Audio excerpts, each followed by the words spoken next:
আমাদের দল যদি চান, জনাব তারেক রহমান সাহেব এবং খালেদা জিয়া, মির্জা ফখরুল সাহেব যদি চান যে গোলাম মোল্লা রনি প্রধানমন্ত্রী হবেন, সমস্যা কোথায়? কোন বাঙালি আমাদের স্বাধীনতার স্বাদ দিতে আস্বাদন করাতে পারেনি, শুধুমাত্র পেরেছেন বঙ্গবন্ধু শেখ মুজিবুর রহমান। আওয়ামী লীগকে তো সবসময় মিস করি, মৃত্যু পর্যন্ত মিস করতে থাকবো। জামাতের যে চরিত্র আমরা দেখতে পাচ্ছি, যে সাহস, যে কৌশল, যে স্পিরিট আমরা দেখতে পাচ্ছি, মানে গল্প, রবিনহুডের গল্পকেও হার মানিয়ে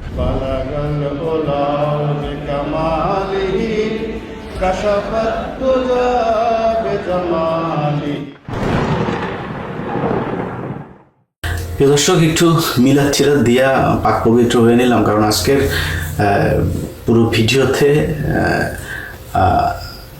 গোলাম ময়লা রনিকে ল্যাংটা করিয়া, লুঙ্গি উদাম করিয়া, পা উপরের দিকে দুইটারে বাইন্দা, তারপর ওই ফাঁকের মধ্যে কাঁচামরিচ ঢুকানো হইবে।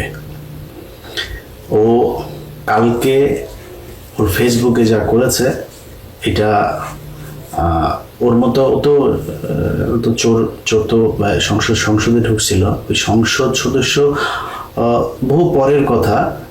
একজন সর্বোচ্চ লেভেলের কোনো মূর্খ মানুষও ওর মতো এই ভাষায় একজনের মাকে নিয়ে এই ধরনের কথা বলতে পারে না। সে এক নারী ছবি দিয়ে বলেছে ওই মহিলা নাকি আমার মা, এবং যা মনে চায় তাই লিখেছে, খুব জঘন্য ভাষায়। সেগুলো এখানে রিপিট করলাম না।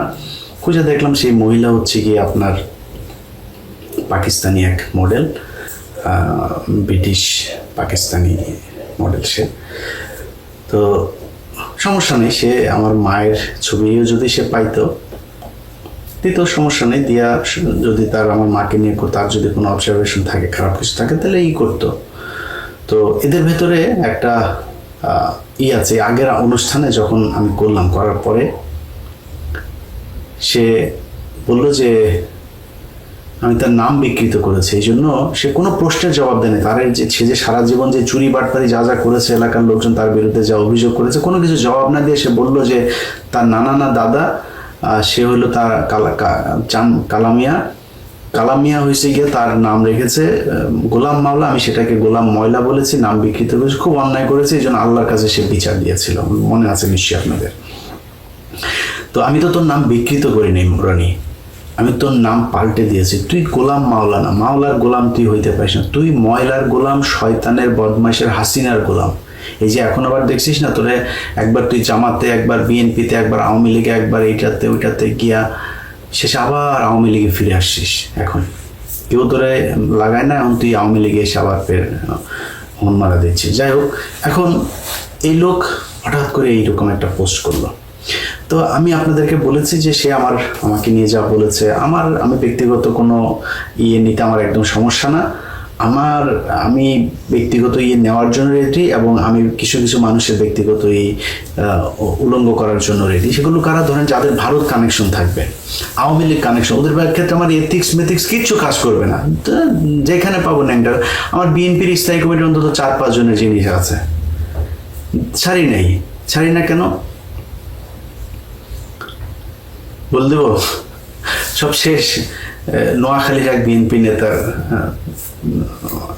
ইদানিং তিনি একটু ডাউনে আছেন। একসময় খুব বড় নেতা ছিল, একসময় খুব বড় ধরনের আলোচনা ছিল তারে নিয়ে, আর বেশি বললাম না।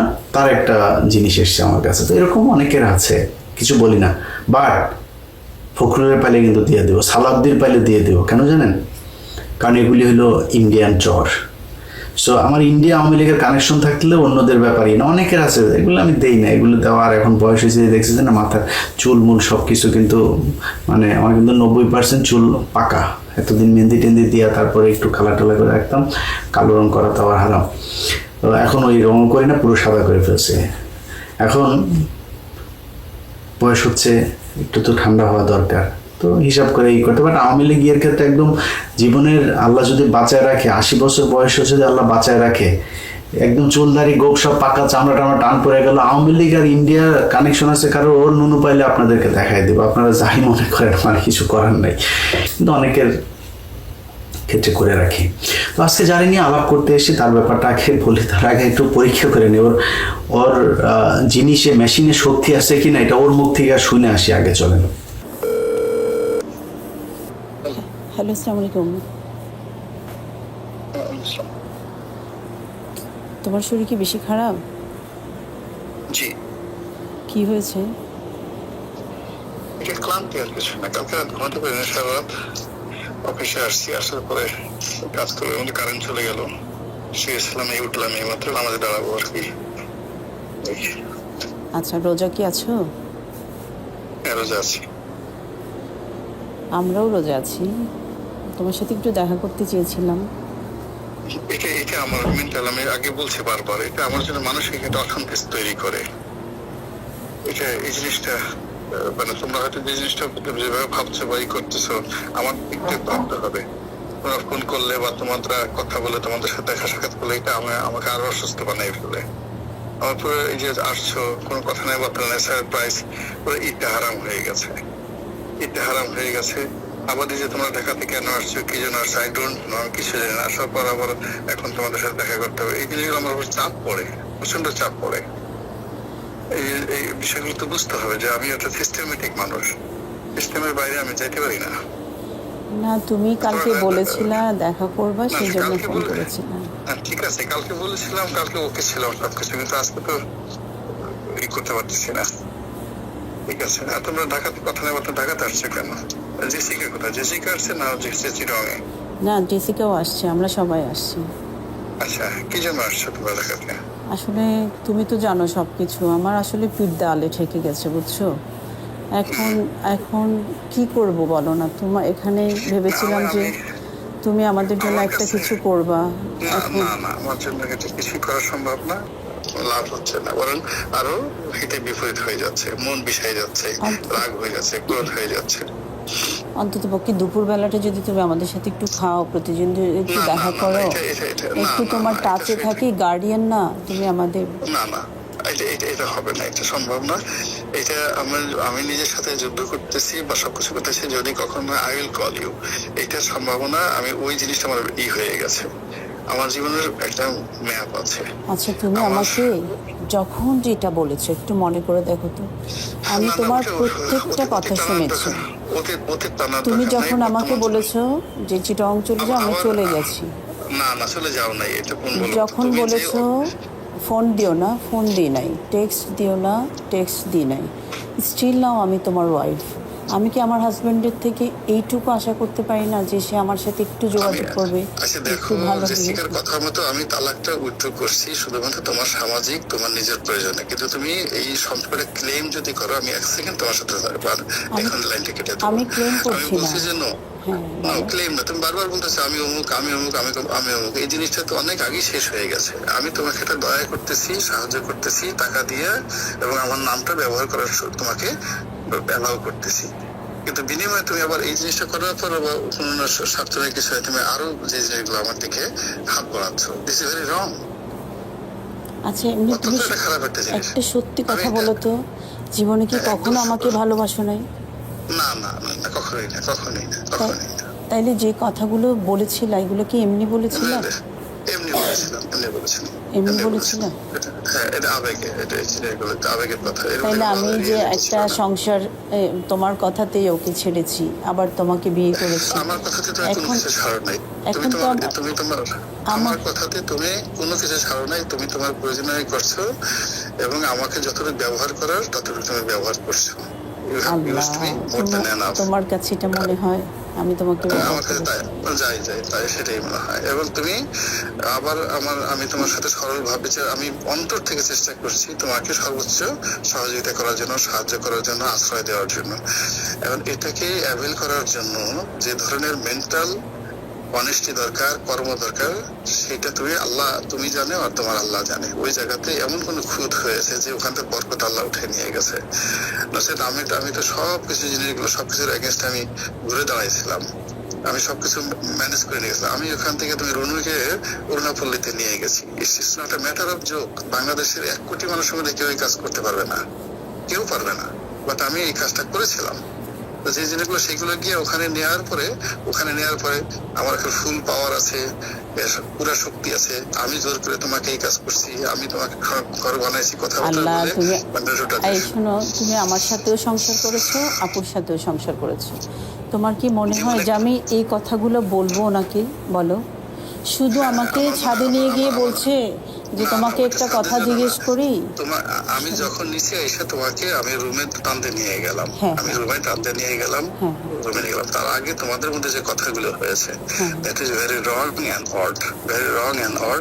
তুমি দেখেছো, আমি কিন্তু চুপ করেছিলাম, উনি আমাকে কন্টিনিউয়াসলি উনি 10টা থাপ্পড় দিলে তোমার কোনো কথা বলার দরকার ছিল না, 10টা থাপ্পড় দিলে কথা বলার দরকার ছিল না। আমি তো চুপ করেই ছিলাম, উনি আমাকে বলছে না, বলো বলো বলো।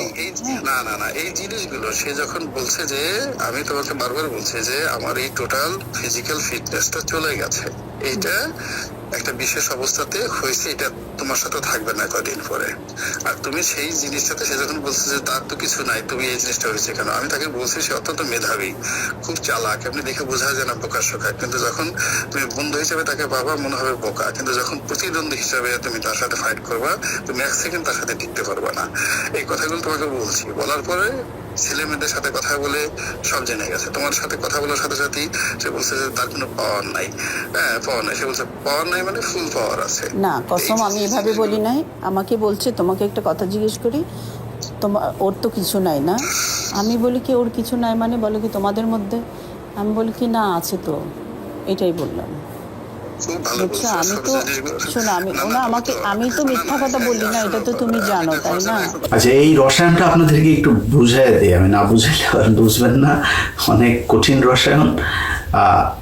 গোলাম ময়লা রনি তার বউরে, তার বড় বউ, আসল বউ যেটা, সেটা বলছে যে তার মেশিনে কাজ করে না, এই জন্য সে তার বউর সাথে বহুদিন ধরে কিছু করে না। বউ তো কামড়ে মরে, বেগুন টেগুন দিয়া তারপরে ঠান্ডা হয়। এখন কি দিয়া ঠান্ডা আমি জানি না। এই যেমন ধরেন ওর মা আছে, বলবো মারে নিয়ে বলি রানি, তাকে মাফ করে দিলাম, কিছু আর বললাম না। তোর মার ছবি আছে, এই যে এটা তোর মা, দেখ যা বল এবার মানুষ এটা তোর মা কিনা। তুই আমার মারে খুঁজে পাইস না, আমি তোর মারে খুঁজে পাইছি, আর তোর মারে নিয়ে তোর মার ভিতরে বেগুন ঢুকাইতে পারতাম, ঢুকাইলাম না, মাফ করে দিলাম। মা তো এই জন্য তুই আমার মৃত্যু মারে ছাড়িস নেই। তো ওর বউ হয়তো বেগুন টেগুন দিয়া ই তো করতে হবে, বা এটা শারীরিক চাহিদা, কিছু করার নাই, ঠান্ডা হয় যেভাবেই হোক। আর ওরে ও যা অন্য মহিলাদের সাথে যে আকাম কোকাম করে। দ্বিতীয় স্ত্রীরে বলছিল যে আমার যে মেশিন ঠিক আছে, এটা কিন্তু তুমি বড় বউরে বলবা না। ছোট বউ তো বড় বউরে বলে দিছে যে না, ওর মেশিন ঠিক আছে। শুনেন, আরেকবার শুনেন, তাহলে বুঝবেন।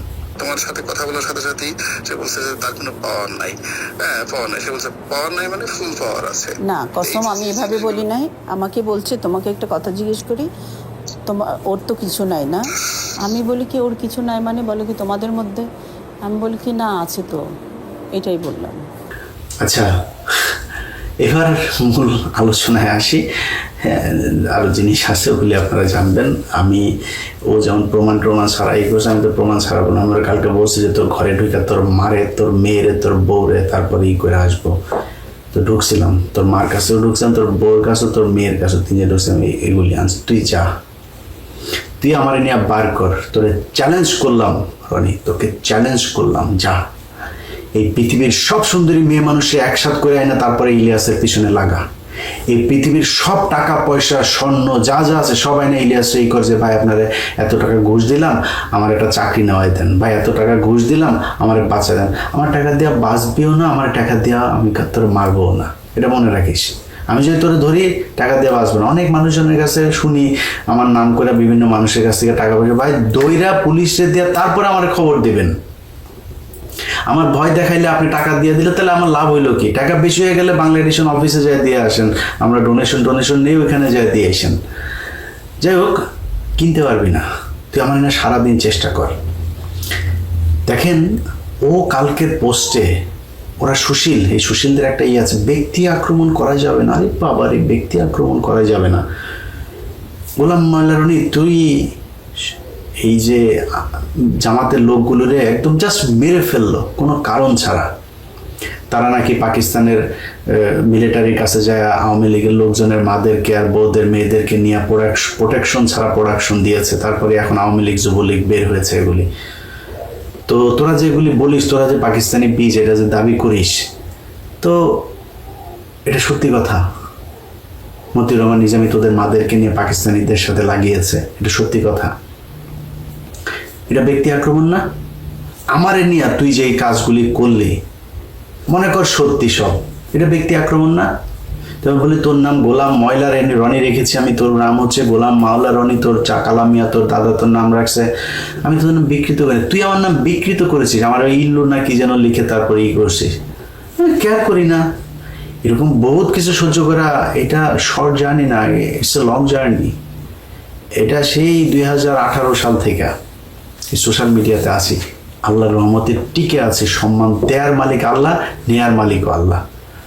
সো তোরে বললাম, তোর যা যা আছে সারা বাংলাদেশে সব ডিজিএফআই গোয়েন্দা সংস্থা সবাই লাগাই দে, ইলিয়াসে মায়া দিয়ে পটা দেখি কেমন পারিস, চ্যালেঞ্জ করলাম।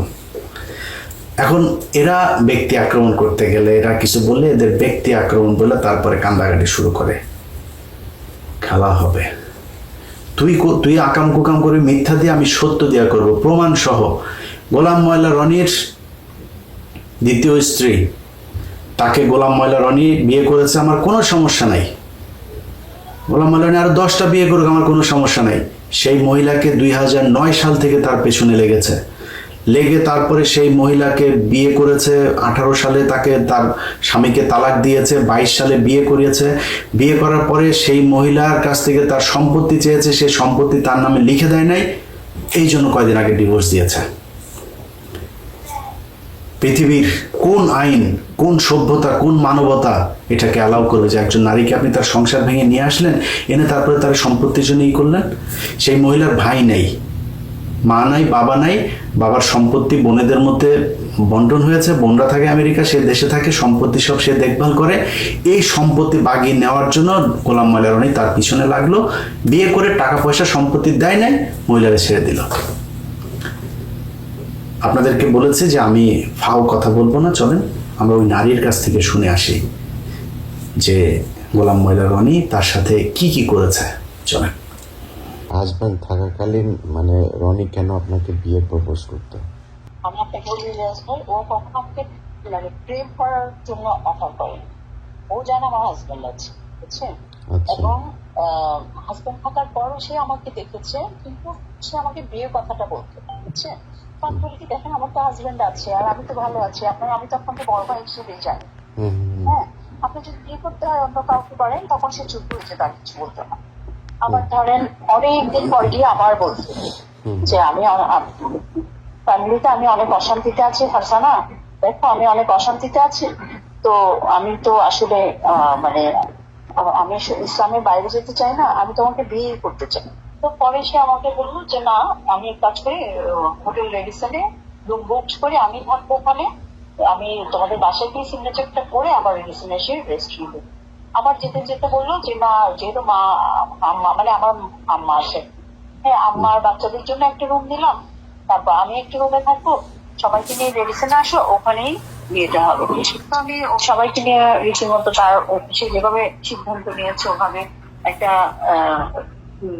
মানে ওসি কি বলে, সিবিআই এর একজন ওসি, ওনার ফুল ফ্যামিলি, তারপর হচ্ছে আমার একটা ফুফাতো ভাই, আরো কিছু গেস্ট, তারপরে আমাদের টিপসের যিনি হুজুর উনি, তারপরে হচ্ছে আপনার কাজী, এরকম বেশ কিছু লোকজন আমরা ওখানে গেলাম। শুক্রবার দিন জুমার ঠিক আগে আগে করে বিয়েটা হলো, তারপর কাজী সাহেব ওখানে গেলেন, যাওয়ার পর ও বললো আজকে 13 তারিখ, এই জন্য আপনাকে 13,000 টাকা দিলাম, আজকে যদি 30 তারিখ হতো আপনাকে 30,000 টাকা দিতাম, কাজীকে বলছি। আবার আমাদের হিপসের যে হুজুর বিয়ে পড়িয়েছে ওনাকে 2,000 টাকা দিয়েছে। দেওয়ার পরে সবাইকে নিয়ে তারা আবার বাইরে চলে গেল, খেলো আমাদের জন্য আবার যে রেডিসনের লাঞ্চের প্যাকেট নিয়ে আসছে। আচ্ছা, এরপরে সে শুক্রবার শনিবার রোববার দিন 1:30টার সময় চলে আসছে রোববার। এর মধ্যে তার বড় ছেলে বিয়ে হলো, বড় ছেলে বিয়ে হওয়ার পরে আমি বললাম কি আমি কি আসবো, বলে কি হ্যাঁ তুমি আসো। আমি বললাম আমি গেলে আমি কি পরিচয় দিব, কি সবার সাথে পরিচয় করা দিব না? বলে কি আসলে এই মুহূর্ত থেকে সম্ভব না, তাহলে তুমি বেটার হয় মানে। আমি বলি তাহলে আমি না আসি, কারণ আমি ওখানে যাব, সবার সাথে দেখা হবে, আমি কি ওখানে অভিনয় করা সম্ভব না। বলকি আচ্ছা ঠিক আছে, তুমি যেটা বেটার মনে করো ওটাই করো। আমি আসলাম না বিয়েতে, ছেলের বিয়ের পরে এর মধ্যে আবার বাড়িটা রেডি হয়েছে ওনা বলবি। রেডি হওয়ার পরে ওই যে ওদেরকে নাকি একবার নিয়ে গেছে, বলে কি বাইরে তোমার জন্যই করেছি। তারপর ওদেরকে একবার নিয়ে আসলাম, যাওয়ার পরে মানে ছেলে মেয়ে তারপর ও ফার্স্ট ওয়াইফ এরা সবাই রাগারাগি করে ওকে একা ওই বাড়িটাতে ফেলে সবাই যে যা মতো চলে আসছে। আমি বলি কি সমস্যা আমাকে বলো তো। বলে কি এখনই বের হবো। আমি বলি কি, বলে কি আমি এখন পুলিশকে কল দিব। আমি কল দাও, তুমি পুলিশ আনো, আমিও মিডিয়াকে ডাকবো। আমি তোমার ওয়াইফ, আমি আমার হাজবেন্ডের অফিসে আসতে পারবো না, তোমার সাথে কথা বলতে পারবো না, এটা কি ধরনের নিয়ম? হ্যাঁ, তো ও দেখি সত্যি সত্যি পুলিশ কল দিল। কল দেওয়ার পরে ওই যে শাহবাগ থানা থেকে আসলো, আসার পরে ও দেখি যে ওই মহিলাকে ফোন দিয়েছে ফার্স্ট ওয়াইফকে। তো সেও অন দা ওয়েতে শাহবাগ থানায় পুলিশ আসছে। আসার পরে পুলিশকে বলছে যে ভাই দেখেন এই মহিলা আমার কাছে মানে টাকা চাইতে এসছে। আমি বলি ও তাই নাকি, টাকা চাইতে এসছি? তাই বলো যে আমি কত টাকা চাইতে এসছি তোমার কাছে, কি আসল বিষয় বলো, আমি যদি টাকা চাইতেই আসি বল। তো বলে কি আপনি কি? আপনি কি? আমি ওর ওয়াইফ। বলে কি আপনার কাবিন আছে? আমি কি হ্যাঁ আছে। এখন আমিও বোকামি করলাম, আমার মামা শ্বশুরের কাছে মোবাইলে আমার কাবিনটা দেওয়া ছিল। আমি বলি মামা কাবিনটা একটু পাঠান তো। ঠিক আমার মোবাইলে দিয়েছে, ওরা দেখি কাবিনটা নিতে চাচ্ছে। আমি বলি কি ভাই নিয়েন না, কারণ আমার হাজবেন্ডের ইন্টেনশন দেখে আমার কাছে সন্দেহ হচ্ছে, আপনারা নেবেন না, এই কাবিনটা দিয়ে সে কিন্তু খারাপ কিছু করতে পারে। হ্যাঁ, পরে আবার বসলো, বসার পরে ওই ফার্স্ট ওয়াইফ আসছে, আসার পরে পুলিশকে বলছে যে ভাই দেখলেন এই মহিলা আমাকে চিটাগাং হ্যাপনোটাইজ করে নিয়ে গিয়ে একটা কি কাগজের মধ্যে এরকম টোকা দিয়ে ফু দিয়ে আমি বেহুশ হয়ে গেছি। তারপর আমার যখন হুঁশ ফিরে আসে তখন দেখি আমি অসংলগ্ন অবস্থায় হসপিটালে বেডে পড়ে আছি, আর এই মহিলা আমাকে বলছে সে তার সাথে আমার বিয়ে হয়ে গেছে। তো এবং বিয়ে হওয়ার পরে সে দেখি যে কাবিনে আমার সিগনেচার করা। আমি বলবো তাই নাকি? বললাম বলো রনি তুমি 7 বছরের বাচ্চা, তোমাকে আমি ঢাকা থেকে চিটং নিয়ে গেছি। তারপর আমি বলি কি কাহিনী সুন্দর লাগে, মিথ্যা এভাবে বলতে হয় না। হ্যাঁ, আমি বলি কি তুমি কি এভাবে মিথ্যা বলতে বলছো, আল্লাহ গজব পড়বে না তোমার উপর? বলে কি আমি যদি মিথ্যা বলি আমার উপর আল্লাহ গজব পড়বে, আর যদি তুমি মিথ্যা বলো তোমার উপর আল্লাহ গজব পড়বে। তারপর আমি বলি কি ভাই দেখেন আমি তখন পুলিশকে কাহিনীগুলো বললাম। আমি আমার লাইফে অনেক ভালো ছিলাম, সে বারবার বোঝায় আমাকে নিয়ে আসছে। হ্যাঁ, একটা জীবন থেকে আরেকটা জীবনে নিয়ে আসছে। এখন এই অবস্থায় এসে যদি সে আমার সাথে যা শুরু করে সেগুলো করে, আমার মেয়েটাকে আমি কিভাবে বিয়ে দিব? যখন জানবে যে আমার মেয়ে তার মায়ের 2টা জায়গায় সমস্যা হয়েছে, আমার মেয়েকে আমি বিয়ে দিতে পারবো? তখন পুলিশটা খুবই বোঝালো তাকে, বোঝায় বলে কি স্যার ওরা অনেক কথা বলছে যেগুলো আমি আপনাকে মানে আমার নেগেটিভ অনেক কথা, না আমার চেয়ে খারাপ মানুষ পৃথিবীতে আরেকটাও নাই তার ভাষ্য। এটা কোন থানা? শাহবাগ থানা? শাহবাগ থানা, হ্যাঁ শাহবাগ থানা। কতদিন আগে ঘটনা এটা? এটা হচ্ছে এই ধরেন 1.5 মাস আগে, 1.5 মাস। হ্যাঁ, শাহবাগ থানা থেকে আচ্ছা গেছে। আবার পুলিশ কে গেছিল? ওসি নিজে নাকি অন্য কেউ? না, ওসি পাঠিয়েছে। ওই দুজন ওই যে টহলে থাকে না যারা 999-এর, হ্যাঁ ওদেরকে পাঠিয়েছিল আর কি। তো ওরা বলে কি স্যার এটা ঠিক হবে না, ম্যাডাম খুব কান্নাকাটি করছে, আপনি স্যার এটা মানে এরকম করিয়েন না। ওরা পুলিশরা অনেক বোঝালো, যে ওনারা বুঝে গেছে যে আমি জেনুইন, সে যা বলছে সব মিথ্যা বলছে। আচ্ছা, তারপরে এরপরে আমি অনেক বুঝাইতে যে আমি বলি কি ভাই দেখেন আমি শুধুমাত্র তাকে দেখতে আসছি, আমি হয়তো 10টা মিনিট এখানে বসতাম, কারণ সে মানে আমার মেয়ের জন্য একটা প্রস্তাব এসেছিল আমার বোনের হাজবেন্ডের নেভার। তো ওরা নাকি দেশে এসে আবার ওর সাথে যোগাযোগ করেছে, মানে আমার মেয়ের ব্যাপারে আর কি। বলছি আমি তো আগামীকালে চিটং চলে যাব, আমি আমার মেয়ের বিয়ের বিষয়টা, আর ও যে খুবই অসুস্থ, আমার হাজবেন্ড খুবই অসুস্থ, আমি ওকে একটু দেখতে আসছি ভাই, এই অপরাধের জন্য ও আপনাদেরকে কল দিয়েছে। আচ্ছা, এটার পরে সে ওদের কাছ থেকেও কাবিনটা নিতে চাইলো, ওরা দেয়নি। এরপরে কি করেছে, আমি বের হয়ে শাহবাগ থানার ওসিকে ফোন করলাম। ওসি সাহেব বলে কি ভাই আপনার এমনিতে আমাদের জায়গায় আমরা পাচ্ছি না, আপনাদেরটা আপনারা সামলান তো, কোনো মিটিং টিটিং করতে পারবো না। হ্যাঁ, আমি কি করলাম, বলি কি এখানে তো চাইলে সমাধান হচ্ছে না। হ্যাঁ, আমি বললাম কি আমার শাশুড়ি যেহেতু ওর বাসা আছে ধানমন্ডির বাসায়, আমি ওখানে গেলাম, ধানমন্ডির বাসায় গেলাম, গিয়ে আমি বলি কি যেভাবে হোক আমি ওকে ম্যানেজ করবো আজকে। হ্যাঁ, এটা আমার ইয়ে ছিল। ধানমন্ডির বাসায় যখন গিয়েছি, এর মধ্যে আমার শাশুড়ি আমাকে দেখে ভয় পেয়ে গেছে, মানে কারণ ছেলে বউ তো মহাদজ্জাল। হ্যাঁ, তো কি করেছে, ওই যে ওখান থেকে আমার শাশুড়ি ফোন করে বলেছে ফারজানা এখানে আসছে। আমাকে বলি কি তুমি কোথায়? আমি বলি কি আমি ধানমন্ডির বাসায়। বলে কি তুমি এখন বের হয়ে যাও। আমি বলি কি কেন, তোমরা আসো, আমি তোমাদের সাথে কথা বলবো। তখন দেখি ওরা নিউ মার্কেট থানায় গিয়ে আবার নিউ মার্কেট থানা থেকে টহল 999 এর পুলিশগুলো পাঠিয়েছে। পাঠানোর পরে সেম থিং নিউ মার্কেট থানার ওসি কে বলছে যে আমি তাকে হ্যাপনোটাইজ করে বিয়ে করেছি, হ্যান্ড কাছে যাই। এখন ওরা আমাকে বলে কি ম্যাডাম চলেন। আমি বলি কি কেন, এটা আমার হাজবেন্ডের বাসা, এই যে আমার শাশুড়ির সাথে কথা বলে। ওরা আমার শাশুড়িকে জিজ্ঞেস করেছে আপনার ছেলের বউ? বলে কি হ্যাঁ। এখন তারপর বলে কি আপনি আসেন। আচ্ছা, এসে দেখি এরা দুইজন বসে আছে, ওই মহিলা আর এই বসে আছে। বসে থাকার পরে আমাকে বলে কি উনি কি? আমি বলি আমার হাজবেন্ড। বলে কি কেমন হাজবেন্ড, আপনার কাবিন আছে? আমি বলি কি অবশ্যই আছে, দেখেন কাবিনটা দেখেন। বলে কি দেখ তো আপনার কাবিনটা একটু, ভাই দেওয়া যাবে না, আপনি এমনি দেখেন। তখন দেখি যে সে আমাকে বিভিন্ন ভাবে জায়গা করছে, আমার এত অপমান লাগছে, কান্না আসছে। আমি বললাম যে ভাই দেখেন, সত্যি কথা যেটা, সে আমাকে পছন্দ করে বিয়ে করেছে এবং আমি তার ফার্স্ট ওয়াইফের বিষয়গুলা সবকিছু ক্লিয়ার করেছি। সে এখন আজকে এসে সে কি কারণে উল্টে যাচ্ছে আমি জানি না। তবে আমার শাশুড়ি যেটা বলে যে সে কালো জাদুর শিকার, সে কালো জাদুর শিকার, নাইলে সে কন্টিনিউসলি আজকে 1.5 বছর ধরে এরকম অসুস্থ হয় না একটা মানুষ। তারপরে বলে কি আচ্ছা ঠিক আছে আপনার মোবাইলটা দেন। মোবাইলটা নিয়ে আমার মোবাইল থেকে ওই আমার কাবিনটা নিল। নেওয়ার পরে বলে কি আচ্ছা ঠিক আছে কালকে সকালে মিটিং হবে, এখানে মিটিং হবে, আপনি মানে কোথায় যাবেন ম্যাডাম? আমি বলি কি আমি এত রাতে কোথায় যাবো, আমি আমার হাজবেন্ডের বাসায় থাকি, রাতটা আমার হাজবেন্ডের বাসায় থাকি, আমি তো এত রাতে আমি কোথায় যাবো একা আমি। বলে কি না আপনি ওখানে যেতে পারবেন না। আমি বলি কি কোনো ওয়াইফ তার হাজবেন্ডের বাসায় যেতে পারবেন, এটা কেমন কথা? তাই তো আমি থানায় বসে থাকি। বলে কি না থানায় বসে থাকা যাবে না। আমি বলি কি তাইলে আমি করবো কি? বলে কি আপনার কেউ নাই? তো আমি অনেকক্ষণ পরে প্রায় 12টা, আমি বলি আচ্ছা ঠিক আছে আমার একটা মামা আছে, মামা মানে মামা শ্বশুর আর কি। তো আমি বলি তাইলে আমাকে ওখানে দিয়ে আসে। তারা কি করলো, পুলিশের গাড়ি দিয়ে আমাকে ওই আমার মামা শ্বশুরের বাসায় দিয়ে আসছে। পুলিশ একদম বাসায় দিয়ে কাছে দিয়ে আসছে। তারপর দিয়ে মিটিং করার কথা, অনেকে কয়েকবার ফোন দিয়েছে, ফোন ধরে না। এর মধ্যে সে সেই কাবিনটা নিয়ে মানে ডিভোর্স লিখে চিটাং পাঠিয়ে দিয়েছে, বুঝছেন? আমি তো ঢাকা, আমি তো ওখান থেকে আমাকে ফোন করেছে যে একটা চিঠি আসছে। আমি বলি কি চিঠি? বলে কি এই যে ওর অফিসের অ্যাড্রেস বলেছে। আমি বলি কি ভাই চিঠিটা আপনি রিটার্ন দেন, যেহেতু আমি নাই।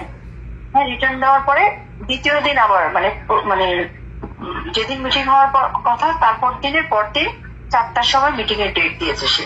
তো আমি গেছি, আমি যখন নামাজ পড়তে গেছি উপরে আসর নামাজ, তখন আমার আরো 2টা মামা শ্বশুর ছিল, মানে আমি নিয়ে গেছি আর কি ওখানে। তখন সে নাকি বলেছে যে সে আমাকে ডিভোর্স দিয়ে দিয়েছে কাজীকে ডেকে, কাজীর সামনে। এখন মানে তার আর কিছু করার নাই। এই হচ্ছে গোলাম ময়লা রনি। এই গোলাম ময়লা রনি টেলিভিশনে পত্রিকায় গিয়ে কলাম লেখে, টক শোতে অংশ নেয়, ইউটিউবে এসে বড় বড় কথা বলে। আরে বেটা, আমি ইলিয়াসের নামে যেদিন কিনা ঢাকা শহরে আমার বাপ যা রেখে গিয়েছে তারপরের 1 ছটাক জমি হবে, আমেরিকায় 1 ছটাক বাড়ি হবে, গাড়ি হবে, সেটার জন্য আমি জবাব দেব। আমেরিকায় যদিও একটা বাড়ি আর একটা গাড়ি সবারই না হওয়া অস্বাভাবিক, হওয়া স্বাভাবিক। 1 বাড়ি আর 1 গাড়ির পরে যেদিন চলে যাবে সেদিন বুঝবি যে ওই 2 নাম্বারই করা শুরু করেছে। তোর এত টাকা পয়সা, এত বাড়ি, এই যে জাহাঙ্গীরনগরে যেটা বললো যে অরুণাপল্লীতে যেই বাড়ি, বিশাল বাড়ি, সুইমিং পুল টুল করে, এই বাড়ির টাকা তুই কোথায় পাইলি? এটার জবাব দিতে হবে। আমি দুর্নীতি দমন কমিশন, পুলিশ প্রশাসন যারা আছেন তাদেরকে বলবো যে গোলাম ময়লা রনির ব্যাপারে খোঁজ নিতে হবে। আর রনি, তোরে বলি এবং তোর সাথে সাথে আমার যারা দর্শক আছে তাদেরকে আমি বলি, ভাই শুরুতে যেটা বললাম যে বয়স হয়েছে, তো এখন এইসব বিষয় নিয়ে, এগুলো সংবেদনশীল বিষয়, এগুলো নিয়ে কথাবার্তা বলতে গেলে একটু হুশ করে বলা উচিত, সবারই বলা উচিত। আমি নিজে ওইটা মনে করি। আর কারো ব্যক্তি লাইফ সামনে আসুক, যে একটু আগে বললাম ইন্ডিয়া ভারতের ব্যাপারে আমার ধর্ম আমি মানবো না। আমার যদি জিজ্ঞেস করেন যে ভাই ইসলাম মানবেন কিনা, ওইটার ক্ষেত্রে আমি আল্লাহর কাছে মাপ চাইনি, বা আল্লাহ মাপ করে দিয়েন। আমি এদের ক্ষেত্রে টর্মর কোনো প্যারামিটার আমি মানতে যাবো না, যেমনে পারি ওদেরকে ভরে দেওয়া হবে। আওয়ামী লীগের ক্ষেত্রে কোনো মাপ নাই, কারণ এরা আমারে এই আমেরিকাতে যতভাবে কষ্ট দিয়েছে, ওই কষ্ট সহ্য করতে পারবেন না। আপনারা এখানে দেখেছেন না আওয়ামী লীগের সাথে যে মারামারি, গালাগালি করেছে যে একদিন ইচ্ছা মতো ওদের সব কটার মারে যে শেখ মুজিবের দিয়ে লাগাইছি, মনে আছে না? কেন বলেছিলাম জানেন? আপনারা তো শুধু ভিডিওটা দেখেছেন, আমি অনেক উত্তেজিত।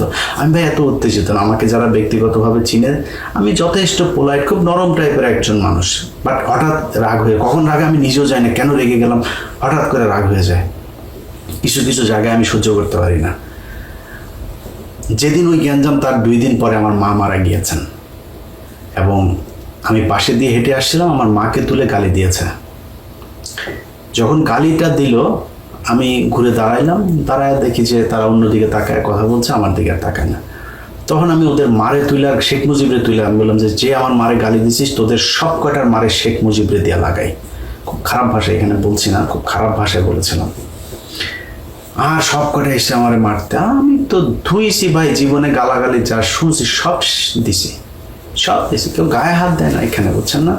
গায়ে দিলে সমস্যা তো। এই যে 2 দিন আগে ওই যে একজনকে, আমাদের হিমেল নামে একজনকে তারা গালাগালি করেছে, সে যে সেখানে ভিডিও বানিয়েছে, এই জন্য ও আবার যায় পুলিশ করছে, পুলিশের কাছে মামলা হয়েছে, খুঁজতেছে ওগুলো। ওরা জানে এখানে সমস্যা, পুলিশ নিয়ে আকাম গোকাম এইসব করা যাবে না। ব্যাস, এরা ঠান্ডা, এখানে একদম ঠান্ডা, পুরো ঠান্ডা। আর এখন তো মনে করেন যে উল্টাপাল্টা করলে তো গ্রামে যাওয়ার বাড়ি ঘরে লাগাই দেওয়া, এখানে কোনো ঝামেলা। আমি খালি আমি খুঁজি যে কেউ কিছু বলে কিনা, আমি খুঁজা ওদেরকে করি, যে এটারে পাই ওটার গালাগালি করি। আমার যেগুলো এখানে করছে ওটার পাইলেই গালাগালি করি, মারা তো আর যাবে না, গালাগালি করি এবং শোধ দিয়া দিই, ওই আগেরগুলো সব শোধ তুলি। তো এখানে অনেক অনেক খারাপ সময় গিয়েছে ভাই। আমাকে ইসলামিক টেরোরিস্ট বানানোর জন্য পুলিশের কাছে এখানে রিপোর্ট করার অনেক মামলা, আমি এখানে অনেক মামলা আমাকে পার করে করতে হয়েছে ভাই। ধর্ষণের মামলা, কিডন্যাপের মামলা, বাড়িতে বোমা মারার মামলা, বহুত মামলা পার করে তারপরে আল্লাহ এই জায়গায় ঠান্ডা মানে স্থির রেখেছেন। তো সবই আল্লাহর কাছে শুকরিয়া। তো এগুলো সহ্য করে, আমার পরিবারের উপরে যা হয়েছে এগুলো সহ্য করে, তারপরে যারা ঠান্ডা থাকতে পারেন ওরকম ঠান্ডা লোকজন এসেন। আপনাদের মতো বহু ঠান্ডা লোক যারা ঠান্ডা থাকতে বলেন না, তাদের অনেক ঠান্ডা লোকজন দেখেছি, অন্যায়ের প্রতিবাদ করেন নাই, অন্যায়ের প্রতিবাদও করেন না, নিজের উপরে কোনো সমস্যা আসে না, ঠান্ডা হয়ে থাকেন। আপনাদের মতো এত ঠান্ডা হয়ে থাকার জন্য কুত্তার জীবন নিয়ে দুনিয়ায় আসি নাই। কুত্তা খায়, হাগে, মতে, ঘুমায়, মারা যায়। তুইও যদি কুত্তার মতো খাবি, হাগবি, মুতবি আর মারা যাবে, এটার জন্য, এটা জীবন না। এখানে আরো অনেক কাজ আছে, সেই কাজগুলো করা উচিত। যাই হোক, অনেকেই এটা করেন। আমি আমার আজকের ভিডিওটা অনেকের কাছে খারাপ লাগতে পারে, অনেকগুলো খারাপ কথাও এখানে বলা হয়েছে।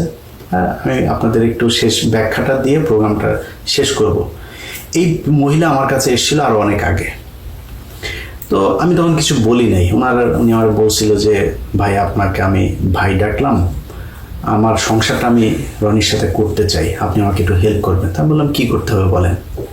তখন সে বললো যে ভাই, আমি আপনি যদি একটা পোস্ট করেন তাইলে ও একটু ভয় পাবে, আমি আপনার কথা বলে তারপরে ওরে থ্রেট করব। ঠিক আছে, পোস্ট করলাম যে রনি, তোরে 48 ঘন্টার মধ্যে সময় দিলাম, তুই করবি, তো স্ত্রী ফারজানার কথা বলে দেবো। এটা বলা হয়, সে বুঝলো যে ফারজানা নামে কাউকে একজনের সাথে আমার পরিচয় হয়েছে, এবং সে তার দ্বিতীয় স্ত্রী। কেউ কিন্তু জানতো না ওই সময়। তার 2 দিন পরে সে আমার 2 ছেলেকে নিয়ে এত জঘন্য ভাষায়, এত জঘন্য নোংরা ভাষায় একটা পোস্ট করেছে।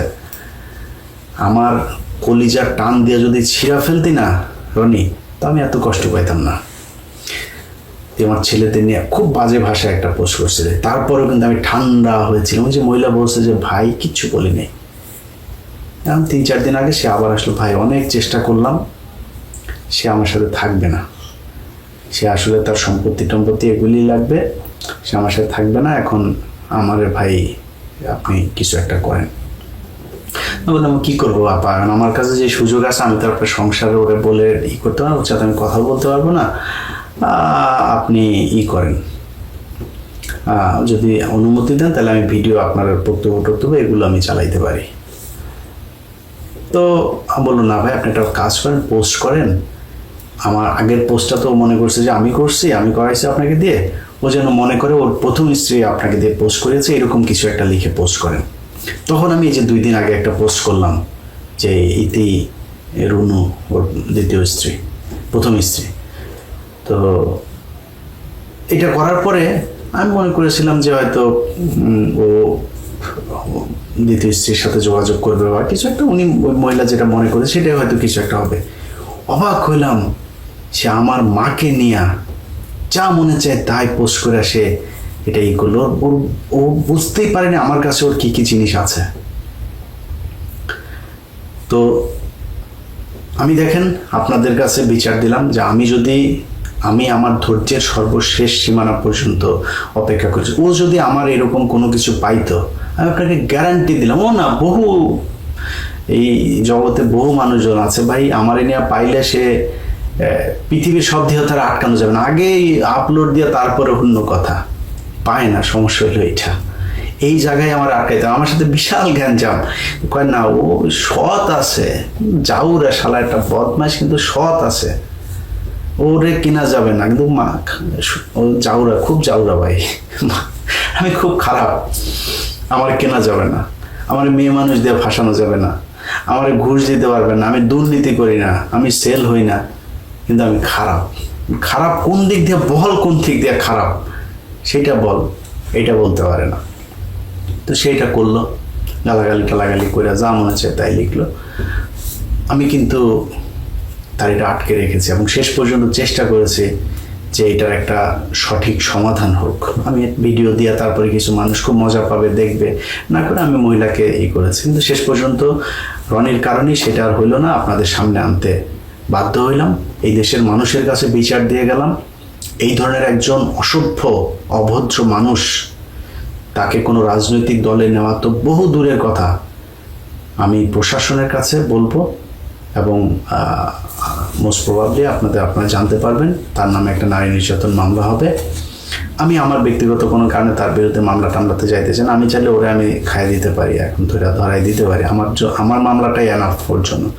আমার পরিবারে কেউ ওরে নিয়ে একটা মামলা করে দিতে হবে। আমার পরিবারের মানুষ ভাই বহু নিরীহ লোকজন, এরা কখনই আমার এই জগতে থাকা পছন্দ করে না। আওয়ামী লীগ এখনো ধরেন আমি এই যে সেনাবাহিনী টাইনি নিয়ে করি, আমার একটা ভাই আছে অফিসে, আমার বাংলা এডিশনে, অফিস করা বন্ধ করে দিয়েছে। আমি এগুলি আপনি যদি এগুলি করেন আমি আপনার অফিস টফিস করবো না, এই টাইপের অবস্থা। কিন্তু আমি ভাই নিরীহ পরিবারের সন্তান, আমার এদেরকে এখন মামলা টামলা জড়াইতে চাই না। এদেশের মানুষের কাছে বিচার দিলাম। আর তার স্ত্রী যদি মামলা করে, পুলিশকে বলবো কোনো ধরনের ধানাই পানাই না করে তাকে দ্রুত গ্রেপ্তার করবেন, এর জেলে থাকা উচিত। এই যে অপরাধ করেছে এটার জন্য একটা নারীর সংসার ভেঙে তারপরে তাকে নিয়ে এসে শুধু সম্পত্তির জন্য তাকে এখন তার ভালো লাগে না, সে থাকবে না, এটা বলে শেষ করে দিল। এই ধরনের মানুষ, এটা বাংলাদেশে যত সকল যেসব নারীবাদীরা আছেন তাদের সবার রাস্তায় নেমে আসা উচিত। একটা নারীর জীবন এইভাবে ধ্বংস করে দেওয়া, এটা কোনো পয়েন্ট থেকে কোনো ডেফিনেশনে এটাকে হালাল করা যাবে না। যাই হোক, অনেক কথা হইল ভাই। আওয়ামী লীগের উপরে খুব খেপা ছিলাম, এখন তো আর ওরকম ওই দিন তো নাই, এখন আমাদের সুখের দিন, আমরা এখন দেশ চালাই। এখন আওয়ামী লীগের 32 নাম্বার সব কিছু পিছন দিয়ে ঢুকিয়ে দেওয়া হয়েছে হাসিনার। এখন আমাদের ওগুলি নিয়েই নেই, যেখানে অত খেপি না, রিল্যাক্স মুডে থাকি। সো তারপরেও অনেকদিন পরে এসে একটু আজে বাজে কথাবার্তা বলতে হলে এই জন্য সবার কাছে মাপ চাই, উপায় ছিল না। আমার মারে নিয়ে যা বলছে ওটা যদি রিয়েক্ট করতাম আগের মতো, তাইলে এর চেয়ে আরো জঘন্য ভাষায় হয়তো, সেটা করি নাই। আল্লাহ হাফেজ। লা ইলাহা ইল্লাল্লাহু মুহাম্মাদুর রাসূলুল্লাহ।